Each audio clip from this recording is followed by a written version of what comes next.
Bienvenue au podcast Kadampa.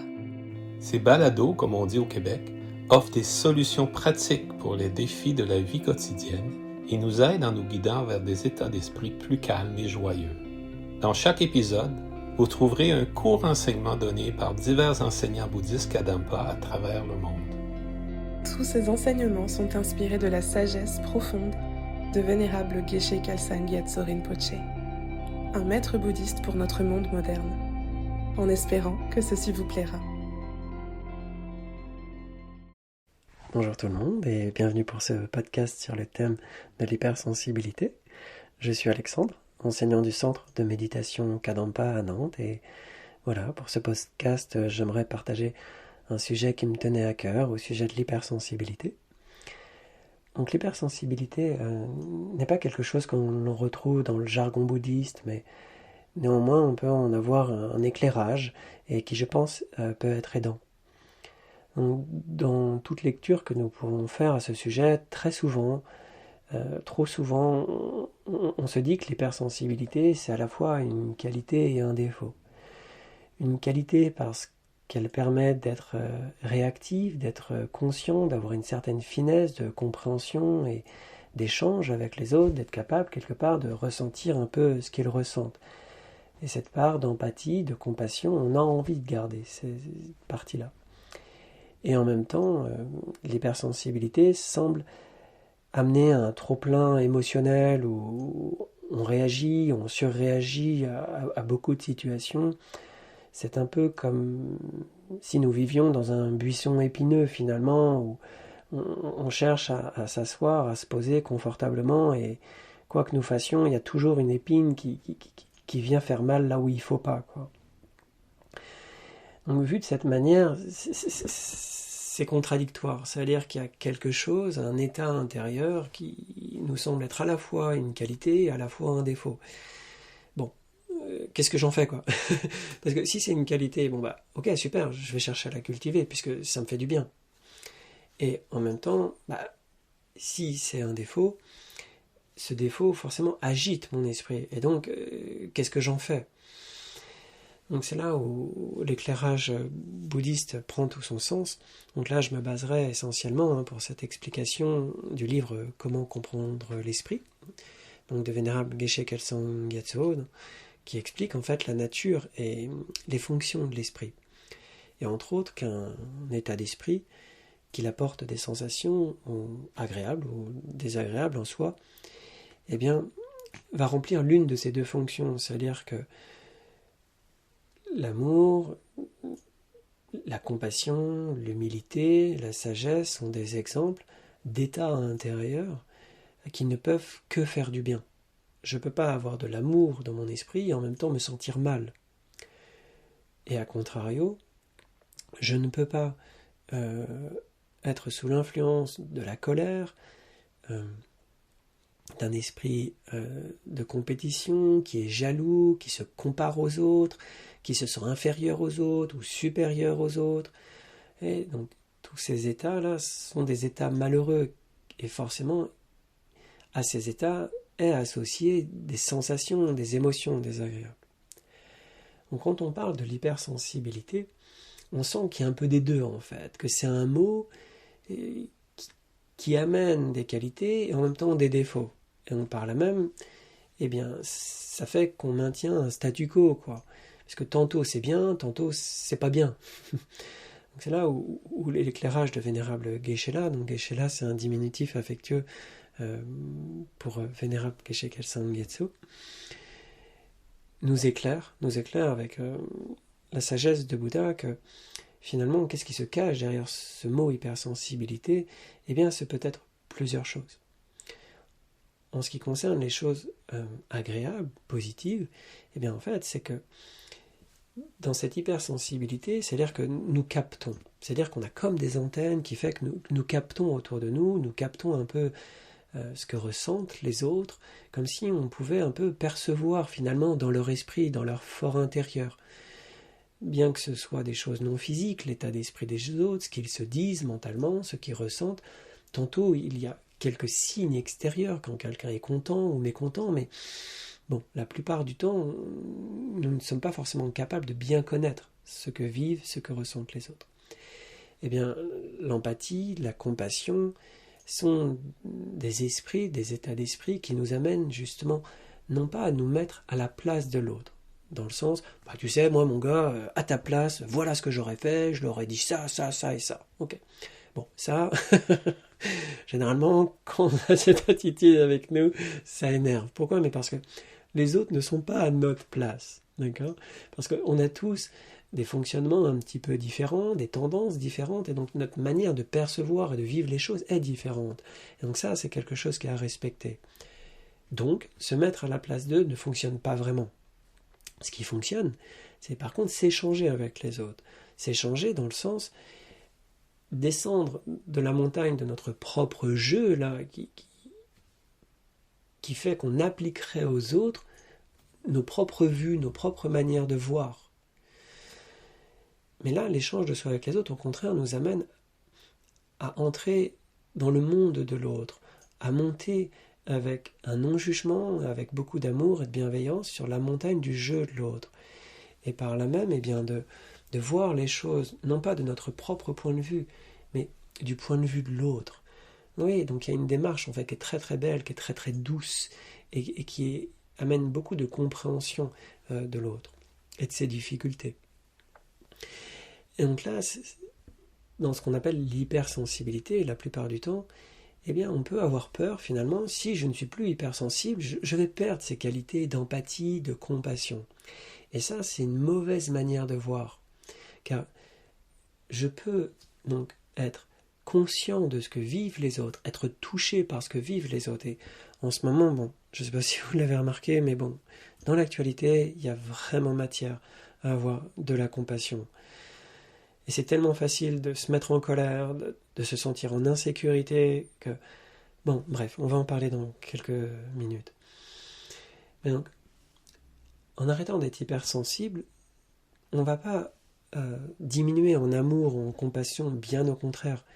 Mais attention, la compassion, comme le dit Vénérable Geshe-la dans 8 étapes vers le bonheur, donc c'est un de ses livres parmi d'autres, mais extrêmement précieux, mais que la compassion ne nous déprime pas, ne nous rend pas tristes, mais au contraire nous donne l'élan pour aider pleinement les autres. Et justement, parce que nous sommes animés par cet élan, eh bien on a envie de s'améliorer soi-même, parce que en étant plus paisible nous-mêmes, on se sent mieux, et naturellement, eh bien, on est tourné vers les autres, et on a envie de faire quelque chose, pour les autres, tout simplement, quoi. Au lieu d'être là, tout seul, dans son coin, renfermé sur nous-mêmes, moi, et encore moi, c'est fatigant. Non, on prend plaisir, justement, à être auprès des autres, à faire quelque chose pour les autres. Donc, en cessant d'être hypersensible, je dirais qu'on cesse surtout d'être hyper fragile. Et qu'est-ce qui nous fragilise ? Eh bien, ce n'est pas l'amour, ce n'est pas la compassion, parce que les émotions, les états intérieurs associés à l'amour et à la compassion ne peuvent faire que du bien.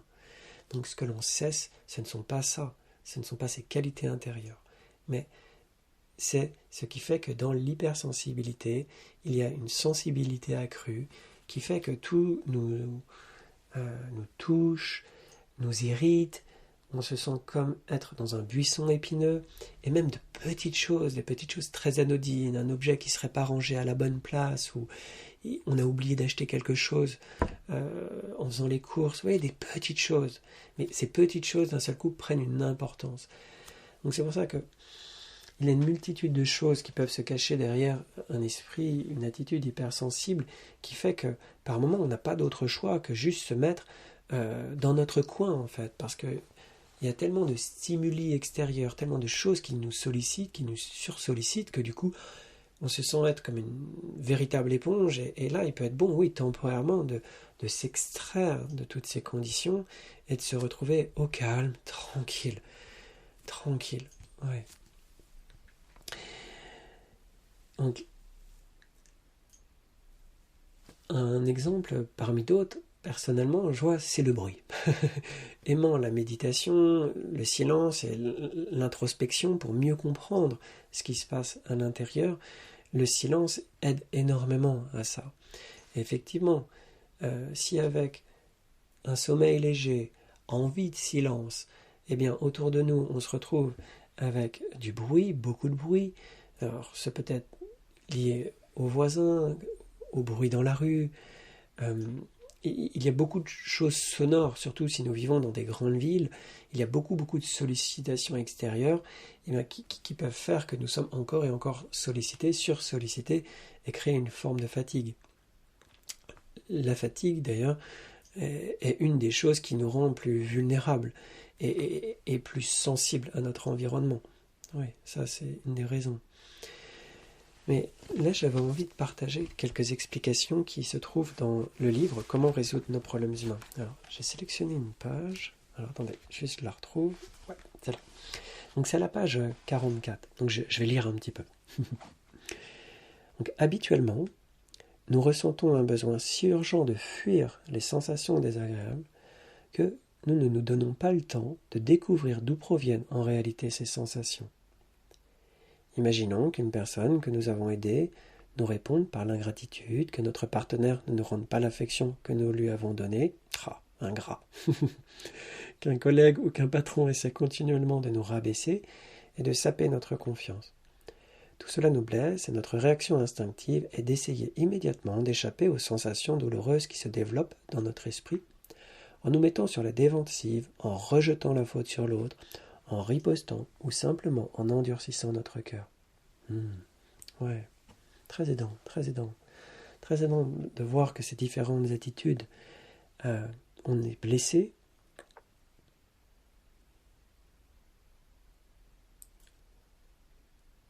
et on a envie de comprendre, mais d'où ça vient en fait ce truc, quoi. Et donc là, oui, on peut rejeter la faute sur l'autre, sur la société, ou endurcir notre cœur. Vous savez, on s'endurcit comme un poing qui se ferme, qui est serré. Et malheureusement, à ce moment-là, on est en train de brimer nos émotions et c'est pas la solution. C'est vrai que sur le moment, le fait de refouler quelque part, d'être un peu dans le déni de nos émotions, à court terme, peut-être l'unique méthode ou solution que nous avons, parce que nous servons ça un peu comme un mécanisme de défense finalement. Donc oui, à court terme, ça peut sembler avoir une utilité, mais très rapidement, en fait, ça va poser des problèmes, parce que ce n'est pas en niant nos émotions que nous réglons, que nous gérons nos émotions, d'accord ?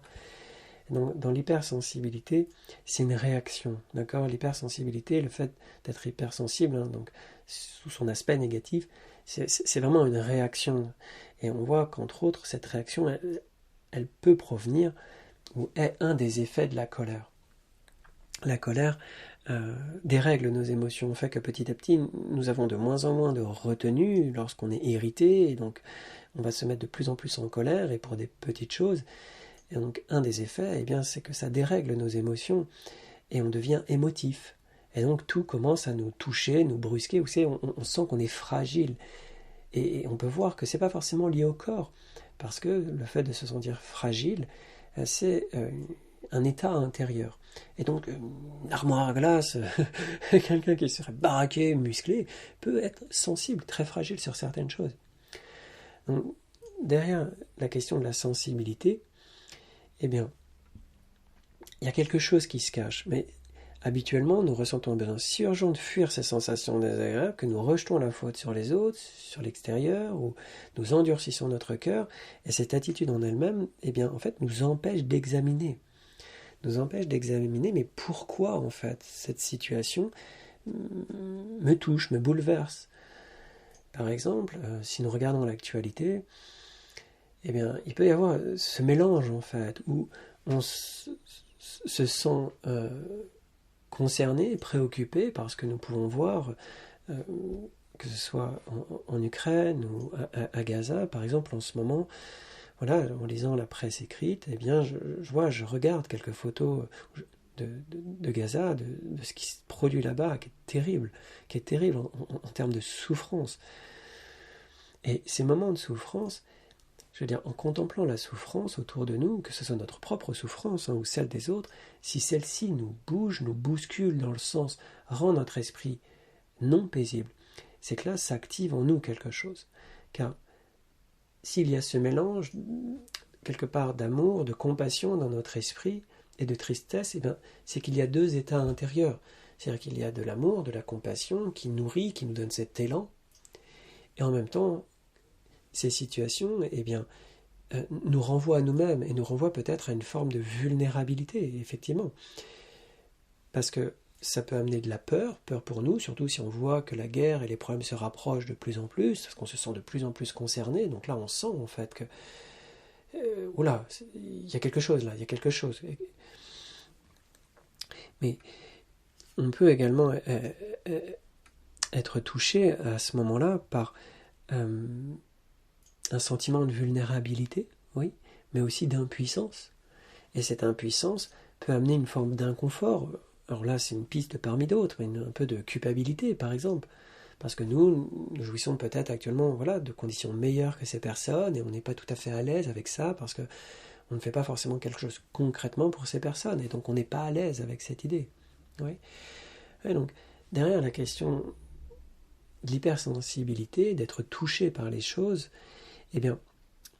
au-delà de cet état émotionnel, nous avons besoin de cette première étape qui fait qu'au-delà de cette intensité émotionnelle, d'amener un petit peu de calme, d'amener un petit peu de paix en nous, rien qu'en méditant sur le souffle, en prenant le temps de marcher un petit peu, de s'apaiser, de manière à amener du calme. On va avoir besoin de ce calme pour avoir un esprit clair. Et donc là, je pense entre autres à une analogie que donne Vénérable Geshe-la, toujours dans Comment résoudre nos problèmes humains, donc qui se trouve à la page 45, si jamais vous souhaitiez relire puis contempler cette analogie, donc où il dit « Il y a de la place dans le ciel pour un orage, et de même, il y a de la place dans le vaste espace de notre esprit pour quelques sensations douloureuses. Un orage n'a pas le pouvoir de détruire le ciel, et de même, les sensations désagréables n'ont pas le pouvoir de détruire notre esprit. Lorsque des sensations douloureuses se manifestent dans notre esprit, il n'y a pas besoin de paniquer. Nous pouvons les accepter patiemment, les éprouver et examiner leur nature et leur provenance. En faisant cela, nous découvrirons que les sensations douloureuses ne nous arrivent pas de l'extérieur, mais se manifestent à l'intérieur de notre propre esprit. Donc les circonstances ou les autres n'ont aucun pouvoir de nous faire nous sentir mal, ils peuvent tout au plus activer des potentiels de sensations douloureuses qui existent déjà dans notre propre esprit. Donc, cette analogie fait que nous faisons une distinction claire entre notre esprit, le potentiel de notre esprit qui est tel un ciel, et qu'à l'intérieur de ce ciel apparaît un orage, apparaît des nuages en fait qui viennent obscurcir le ciel de notre esprit. Mais par cette analogie, nous sommes invités à relativiser nos sensations. Ça ne signifie pas les nier, et ce serait complètement incorrect de ma part de minimiser ce que nous ressentons. Non, là nous cherchons à réduire ce que nous ressentons, à apaiser.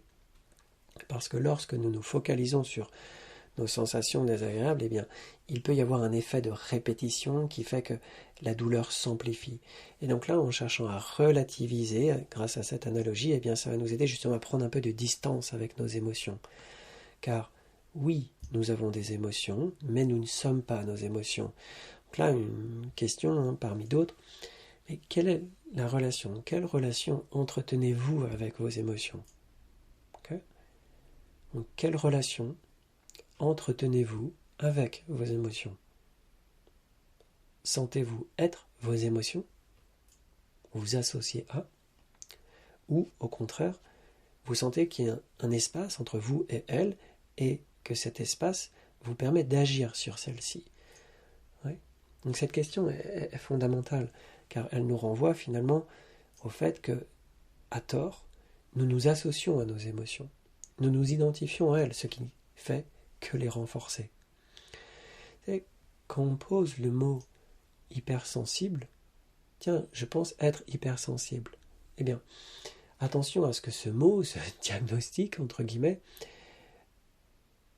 qu'il soit une clé pour ouvrir une porte, un cheminement qui va nous amener à être plus heureux.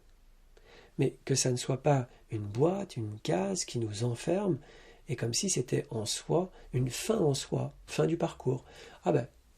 J'ai diagnostiqué, je suis hypersensible, donc c'est normal que je réagisse de cette manière, de toute façon c'est héréditaire, ça m'a été traduit par les gènes, par la société, je peux rien agir. Non mais oh là, ça va pas du tout là de penser comme ça. Non, nos émotions sont des phénomènes changeants, tout comme la météo, et ces émotions négatives, dans l'analogie du ciel, de l'orage et des nuages, ne représentent que les nuages et non pas le ciel.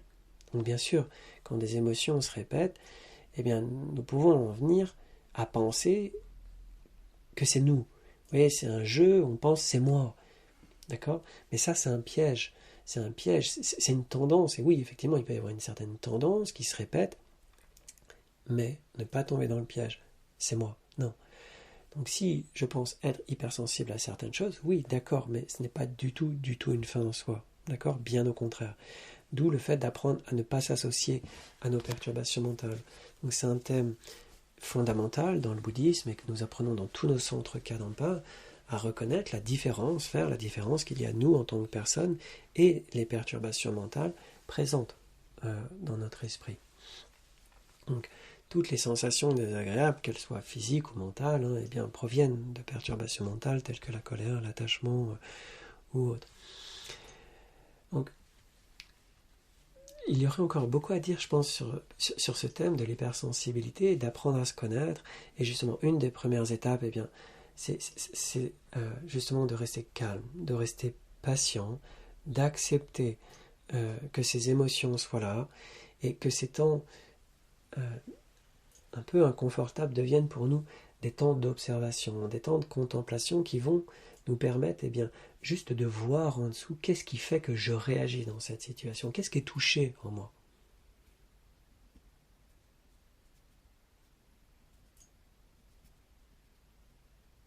Qu'est-ce qui est touché quand je réagis avec virulence, peut-être même colère? Qu'est-ce qui est touché? On touche à ma réputation, à mon image? Est-ce qu'on ne répond pas à mes désirs? Donc, c'est en examinant plus profondément quelle est la cause, les causes sous-jacentes à cet esprit qui réagit, qui surréagit, que justement, on va pouvoir ensuite, grâce à la méditation, appliquer des méthodes concrètes qui vont nous permettre de ne plus être dépendants du regard des autres, de nous libérer de dépendance affective ou de systèmes un petit peu chroniques en fait, où on est insatisfait. Donc en comprenant mieux ce qu'il y a en dessous, justement, on va pouvoir rendre notre esprit stable, fort, paisible. Et ça, ça sera tellement aidant pour nous-mêmes, pour les autres. Donc je vous invite, si vous avez envie d'en savoir un petit peu plus, de lire Comment résoudre nos problèmes humains. Et puis quelques passages également de comment comprendre l'esprit, je pense, pourrait être utile, notamment sur les sensations, nos émotions, et puis de rejoindre un de nos nombreux centres Kadampa où vous pourrez découvrir de précieux enseignements, toute une communauté d'amis spirituels avec qui vous pourrez échanger. En tout cas, merci beaucoup pour votre écoute. J'espère que vous allez bien, où que vous soyez, quoi que vous fassiez, quoi que vous ayez à faire pour le reste de votre journée. En tout cas, je vous souhaite tout plein de bonnes choses et j'espère avoir l'occasion de vous voir prochainement, de vous connaître individuellement. À bientôt, au revoir. Si vous vous sentez inspiré par ce podcast, suivez le lien dans la description de l'épisode et plongez plus profondément dans la sagesse intemporelle du bouddhisme moderne Kadampa. Pour aider d'autres personnes à découvrir cette sagesse, vous pouvez laisser une note 5 étoiles à notre chaîne ou simplement partager ce podcast autour de vous. Merci de votre écoute. Nous avons hâte de vous retrouver dans le prochain épisode des Balados Kadampa.